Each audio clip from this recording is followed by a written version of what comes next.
What about news for this week? I don't. Oh, there is some news this week actually. We went to the vet for the faculty, getting their regular checkups and stuff. And while I was there, I asked if we could schedule spays and neuters for everybody because I haven't seen any new ringworm lately. And the doc said we could, although she's going to want us to do a ringworm culture before they start coming in. They scheduled everything as soon as they could. We're going to do the pre-op work, I think, like starting at the end of this month, because that's just how busy she is. But at least it's on the books now, assuming, fingers crossed, that we don't see any more ringworm by then, and the tests that we're going to do at the beginning of next week come back clean. So fingers crossed, but I think we're just about there.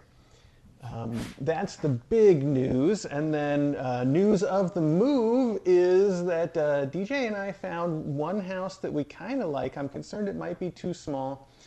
And then our agent hooked us up with another possibility that's basically like a house that's going to need some fixing up, but it's in an amazing location and cheap enough that we could afford to do the fixing up. So it's definitely something that I'm excited about and considering. And we're going to go see probably both of those tomorrow. So that'll be the first time I've been there. I think I passed through Pennsylvania briefly in 1999 when I was doing Y2K fixes, and I only sort of vaguely recall flying into the airport. It was like a rural airport, and that's all I can really remember of it. But other than that, I don't know that I've ever been to the state at all. So it's basically like my first time. And I'm excited to see where we will be living, because that's a for sure thing. You know, I mean, the state anyway, if not the house. I'm also excited that maybe that house or that the house that needs the fixing up is going to be the one. We'll see. But otherwise, it's been real slim pickings as far as what's on the market. And DJ and I have basically decided that right now, we don't have to hurry to get down there. We wanted to get it all done and out of the way, and we thought it would go a lot faster than it has been. But if push comes to shove, we can take as long as we need, really. So instead of sort of compromising and trying to find a house that's good enough so we can get it done, I think we're going to take our time and wait until we find something that we think is perfect. Hopefully one of these will be it, but if not, it could take a while. Looking at houses is a lot of fun, but it's more fun when you're looking at things that are actually like real options. It's pretty rough when everything that's on the market just doesn't quite do it. I don't remember having this problem before, but I also don't remember us having quite so many. We weren't so particular before. You know, this is going to be our third. The house that we're in now is our second house that DJ and I bought together, and the second house that either of us have bought ever. And then the new one will be our third. And I think we've learned a little bit each time.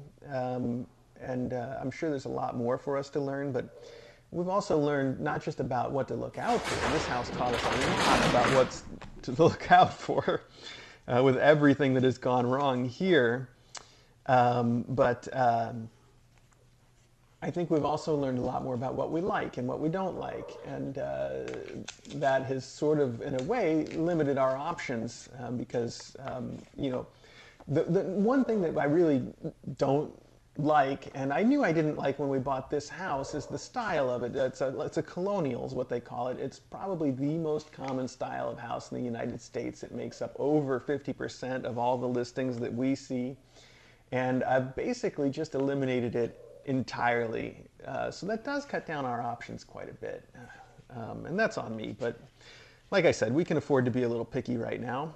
We'll get desperate later. Yeah, it's definitely mixed feelings. You know, right now, I think it would be nice if we could find a house because then we could get everything else going. And there is a lot of work involved in everything else, you know. Scheduling the move, getting this house cleaned up, getting this house sold. You know, all kinds of stuff and you know, I can list that in 3 statements, but it is a lot of work, each one of those things. So. Yeah, but basically all that is sort of on hold until we find a place first. I think that's the primary thing. So otherwise we won't know when to schedule moves, and we, you know, this house, I want to get this house cleared out before we try to sell it so that it can just be nice and clean and pristine. So yeah, lots and lots. All right. I seriously doubt it will work out, but at our vet, one of the receptionists was very excited about a long-haired calico.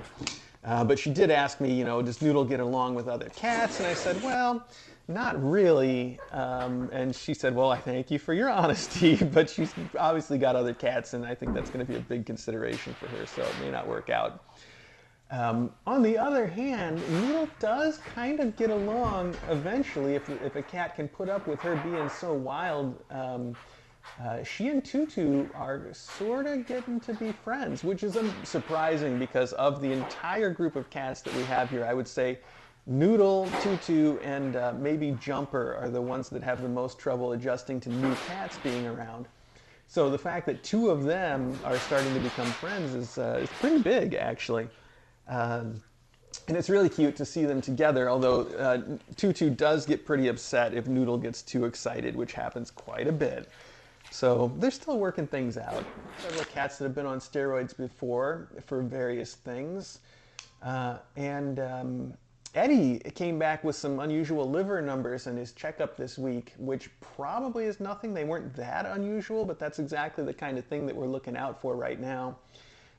To make sure that it's just, you know, an anomaly and not anything serious.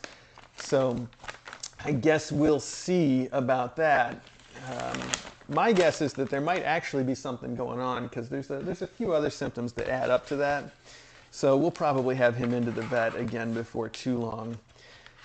But otherwise he seems very happy and healthy, so I'm not too worried about it. I think if anything, we're probably catching something very early on. And I don't know if I mentioned for sure, but Tiki Cat sticks are the ones that Cloak likes. She does like them, but it's more like liked because every time that I use anything to give her gabapentin to knock her out so that I can give her a bath, she'll never touch that, or she doesn't trust it again the next time. I shouldn't say never, because she'll take Tiki Cats from me as long as she doesn't suspect that I've mixed treats into it. But if I put it in a dish and I put the gabapentin in it, she takes one taste and she can tell it's in there and she's like, nope.